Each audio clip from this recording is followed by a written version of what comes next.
pessoal, nesse vídeo a gente vai falar da equação de estado dos gases ideais. A gente já falou um pouquinho dela no vídeo anterior, certo? O comportamento dos gases ideais é um comportamento especial, certo? O modelo do gás ideal, o famoso PV igual a nRT, ele é abstrato, ele não existe na prática, tá?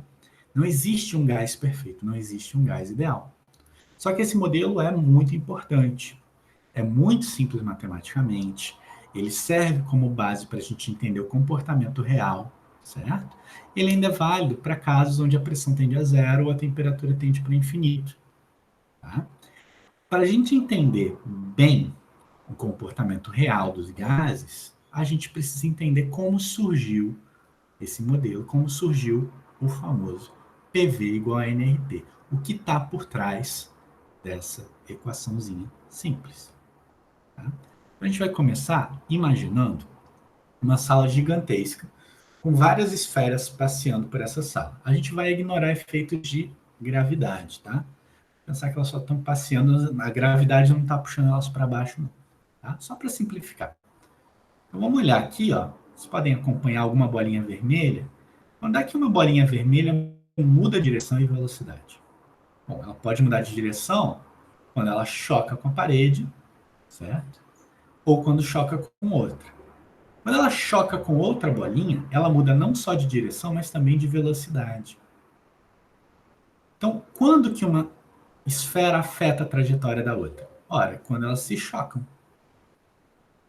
Não existe nenhuma força de interação, né, que faça uma bolinha afetar o movimento da outra. A única coisa que afeta são choques.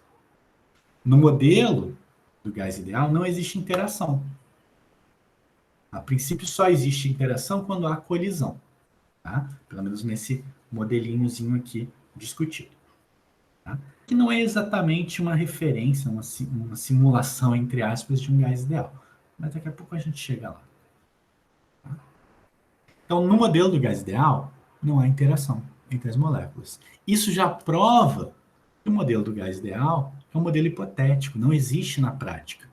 Os átomos e moléculas reais, eles têm alguma interação. Mesmo se você pensar num gás nobre, o argônio, por exemplo, existe uma interação entre quando duas moléculas de argônio estão muito próximas umas das outras, certo? Se não existisse esse tipo de interação, seria impossível obter o comportamento, né? Um estado de agregação como uma fase líquida, por exemplo. Porque numa fase líquida, as moléculas elas têm uma força de coesão, têm elas presas nessa mesma fase. Um gás ideal, entre aspas, não condensa, porque não tem interação, certo? Então, quando a gente tem moléculas reais, só que elas estão muito afastadas umas das outras, a probabilidade de uma molécula interagir com outras, ela se torna pequena. Então, o comportamento real se aproxima do comportamento do gás ideal, certo? Então, a gente já consegue perceber aqui que quando a pressão é baixa, o número de choques com a parede é baixo, e por consequência, o número de choques no meio, né, no nosso meio estudado, no meio do sistema, né, o choque entre as moléculas também é baixo, tá? Isso prova que quando esses choques são baixos, a gente tem um comportamento real próximo do comportamento do gás ideal, tá? Uma outra questão é quando as moléculas estão muito rápidas, ou seja, com uma temperatura muito elevada, né? Lembrando que a temperatura está ligada à agitação térmica das moléculas, tá? E porque elas estão tão rápidas, esse efeito de atração e ou repulsão, ele é minimizado. Para a gente entender isso, pensa que eu tenho um ímã aqui, certo? Se eu jogar um objeto que vá ser afetado pelo campo do ímã, certo? Se eu jogar ele lento, a trajetória vai ser muito afetada, certo? Se eu não tivesse o ímã e eu jogasse, eu poderia observar uma parábola, certo? Um movimento de parábola acontecendo. Se eu colocar esse ímã aqui e jogar, essa parábola vai ser distorcida pela atratividade entre a partícula que eu joguei e o ímã. Se eu jogar muito forte, vai passar tão rápido que a interação vai ser quase nula.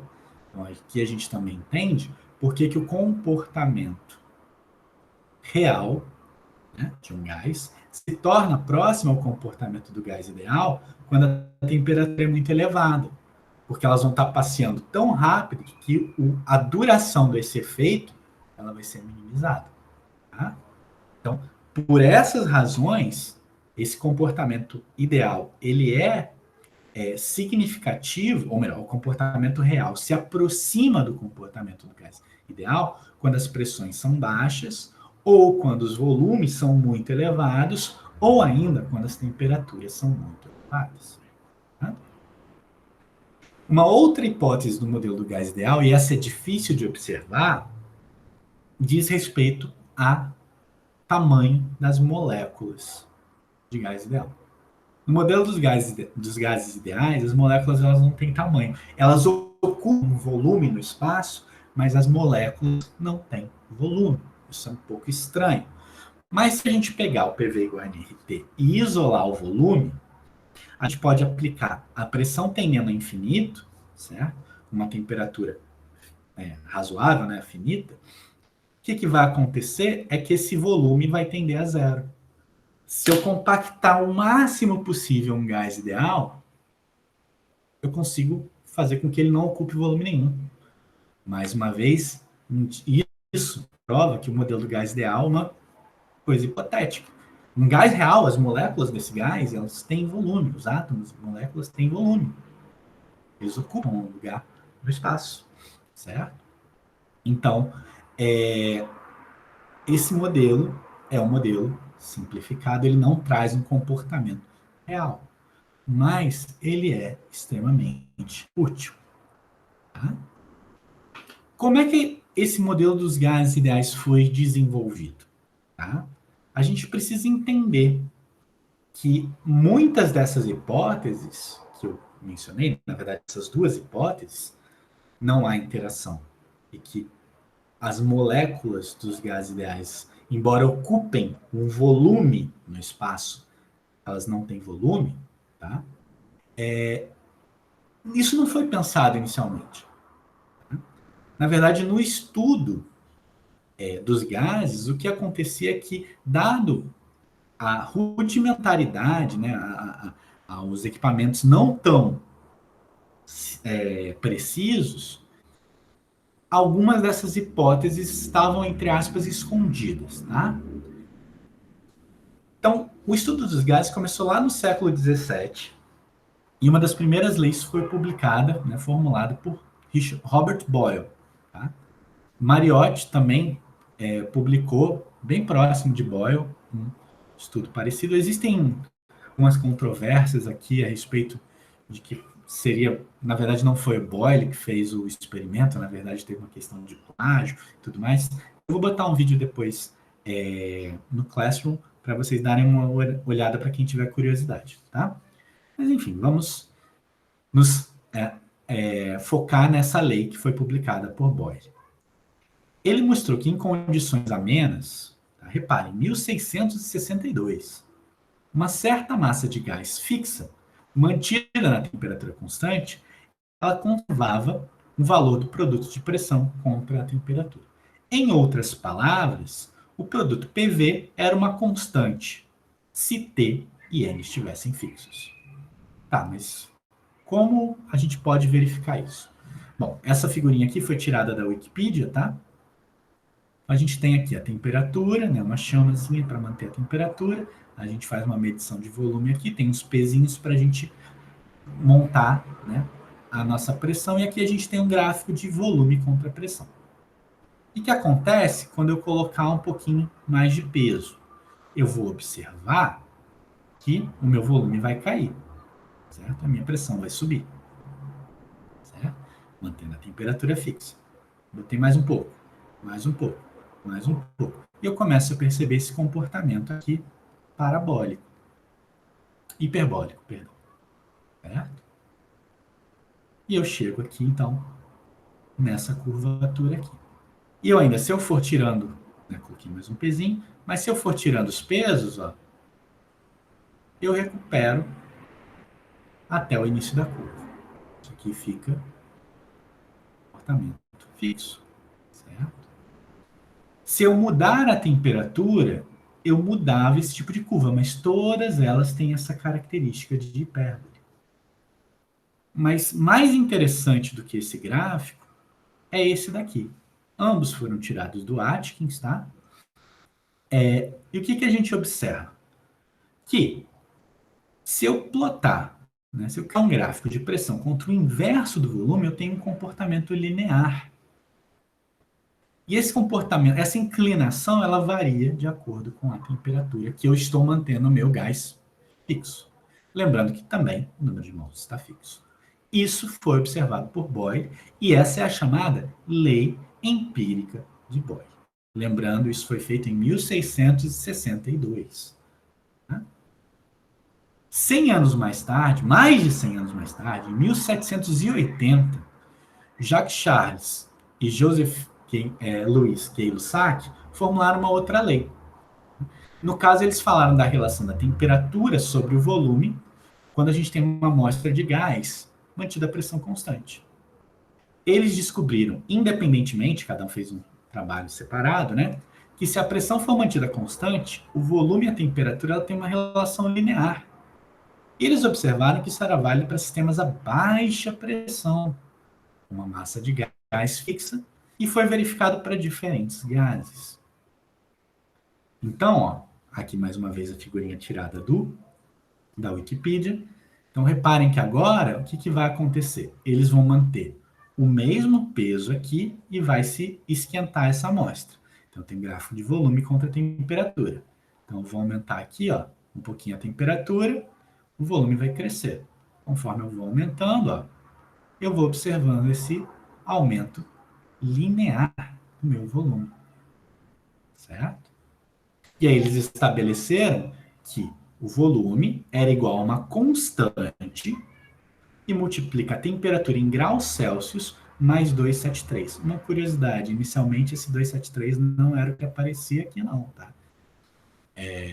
Mas deixa isso para depois. Caso vocês tenham alguma curiosidade a respeito disso, vocês podem botar algum comentário lá no Classroom, até aqui no YouTube mesmo, tá? Se eu passar essa temperatura de Celsius para Kelvin, eu tenho a expressão sim, volume é igual a uma constante e multiplica a temperatura. E essa constante, ela depende da pressão em que eu estou mantendo o meu gás e também da massa do gás. Há uma formulação alternativa em que você mantém o vaso fechado, ou seja, o volume constante, tá?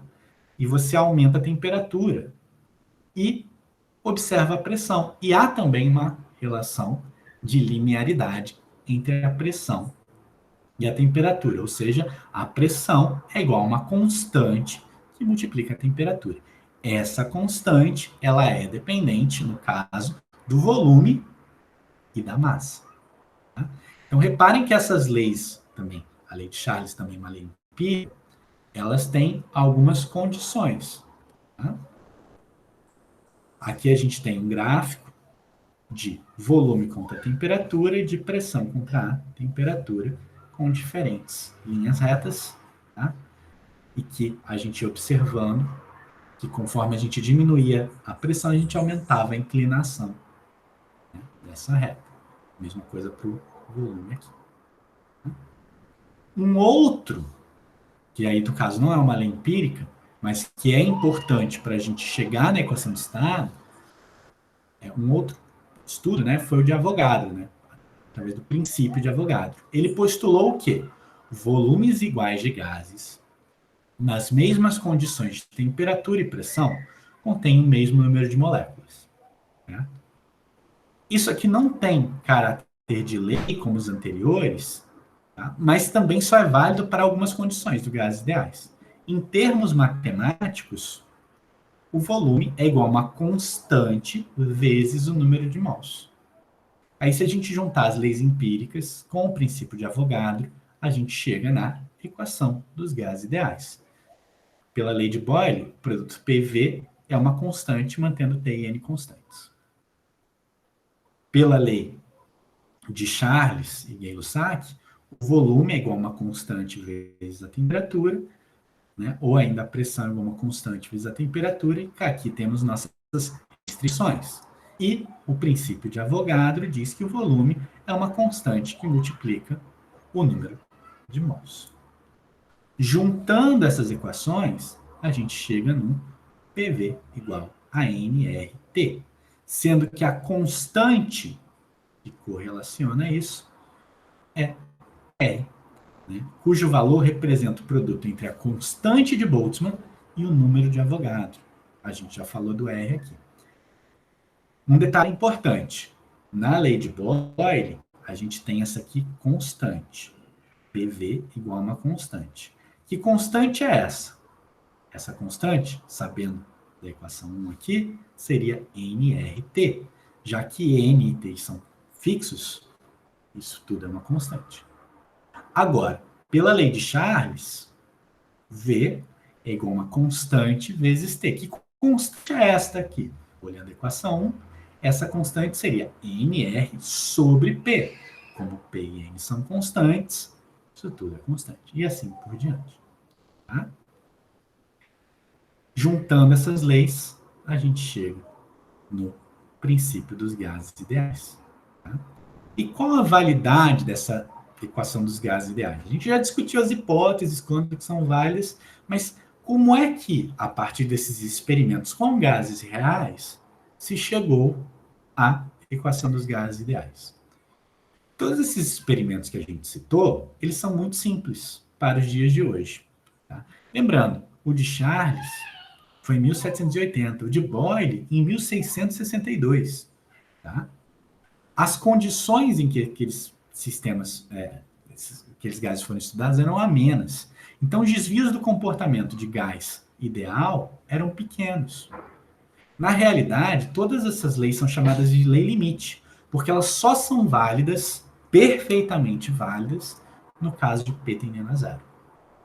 Por mais que os gases utilizados sejam reais, a validade da lei, né, das leis empíricas, se limitou ao gás ideal por conta das limitações dos experimentos.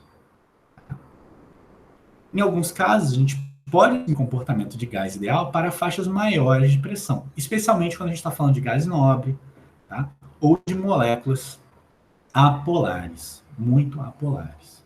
Tá? O comportamento real ele vai ser estudado em vídeos futuros. Tá? No nosso, antes de terminar o vídeo, a gente vai falar rapidamente de uma aplicação, né, através de um exemplo, de uma lei empírica, né, ou ainda das equações dos gases ideais. A gente tem um processo industrial em que o nitrogênio, inicialmente, ele é aquecido a 500 Kelvin num vaso de volume constante. Sabe que o gás entrou no vaso a 100 atm, 300 Kelvin, qual vai ser a pressão no final do aquecimento? Sabendo que esse gás vai se comportar como um gás ideal.